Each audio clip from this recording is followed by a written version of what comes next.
Hello and welcome. It's the day after the US election. I've had a bit of time to sleep, and now is the moment to do a little bit of reflection on what happened and why. Just before we do that, here's the moment where CNN projected that Donald Trump would be the winner. It is now official. CNN projects that Donald Trump has been elected president, defeating Vice President Kamala Harris and making a political comeback unlike any in modern American politics. Now, we can make this projection now because CNN projects that Donald Trump has won Wisconsin. You can see right there, currently ahead by 30,000 votes with 99% of the vote in. Mr. Trump is only the second former president in U.S. history to be reelected to the White House. He will return to office after 2 impeachments in his first term, followed by unprecedented criminal indictments and felony convictions.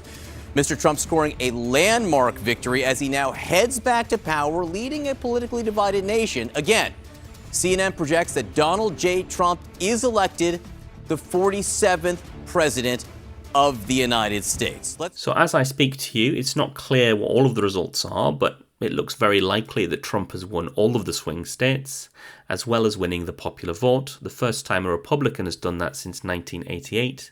And not only that, it looks likely that the Republicans are going to win the House, and it is certain that Republicans are going to control the Senate. So we're going to have united government, Republicans in control of the Senate, Congress, and the presidency, and this is going to give Donald Trump an enormous amount of power to push through his agenda. And so this raises very, very crucial questions for the Democratic Party. How was this allowed to happen? How did Trump win again? How do we find ourselves in this situation? So I want to give an initial stab at trying to answer the question, why did Trump win in 2024?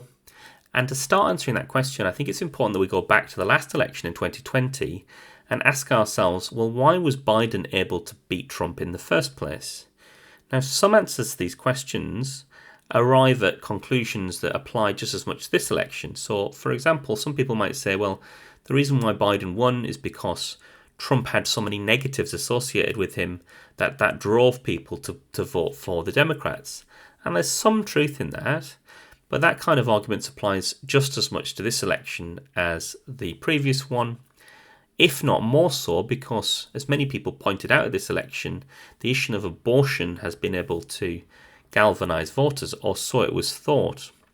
Well, no, I don't think it was that then that led to the Biden victory. I think what led to the Biden victory actually was the fact that there had been a pandemic and the economic consequences of that pandemic. In other words, the economy drove the election result back in 2020. And the second point I want to make is that it's probably the economy that is driving the election result this time. It usually is. Biden has presided over inflation, and as a consequence of that, during periods in his administration, living standards have been eroded, just as they have throughout the Western world.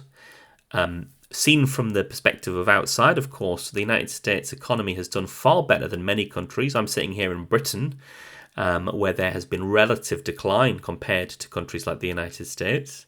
But of course, for the average US citizen, they're not going to see that. What they see is the money in their pockets and the rising cost of living. And so it's really difficult, I think, to win in those economic circumstances. Elections are usually driven by economic forces, and the Democrats simply haven't done enough to address that reality. Maybe they couldn't do enough. They did do quite a bit. The third thing that I want to point to is the nature of anti-establishment politics. So populists do well because what they're able to claim has some truth to it. And the fundamental claim of the populist is that establishment politics doesn't deliver the kinds of results that are needed to transform people's lives. It kind of relates back to the previous point, I guess. And that's because the nature of the political system makes it very difficult to implement the kinds of changes that might be needed to fundamentally transform society.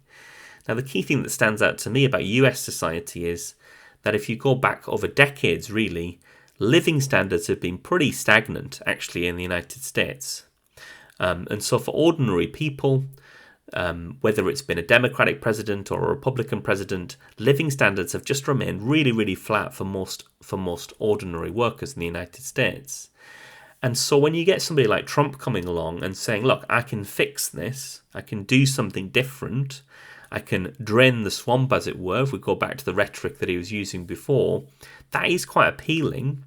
And if all the Democrats are going to do is put up an establishment candidate to try and counter that, well, in my view, it's not going to be very effective. And so I guess what I think is that the Democrats need to think about putting forward a candidate that's going to promise real change in the United States. Now, of course, I recognise that it's very difficult to deliver real change in the United States because the nature of the political system militates against that. The American system of checks and balances produces gridlock that prevents a president from getting their agenda through. But despite all of this difficulty, the antidote to populism is not more establishment politics. And I suspect, unfortunately, that the Democrats are not going to hear that message, and they're going to be producing more of the same when we go into the next election, with, in my view, predictable consequences unless the economy does something that forces the Republicans out of office. The fourth factor, again related to everything we've been talking about, is immigration. Now, I think in difficult economic times, when people's living standards are not improving as much as they'd like them to, immigration can provide for the right a useful scapegoat. And I think that has happened in this election. There's been lots of talk about the border, and that has benefited Donald Trump to the detriment of the Democrats.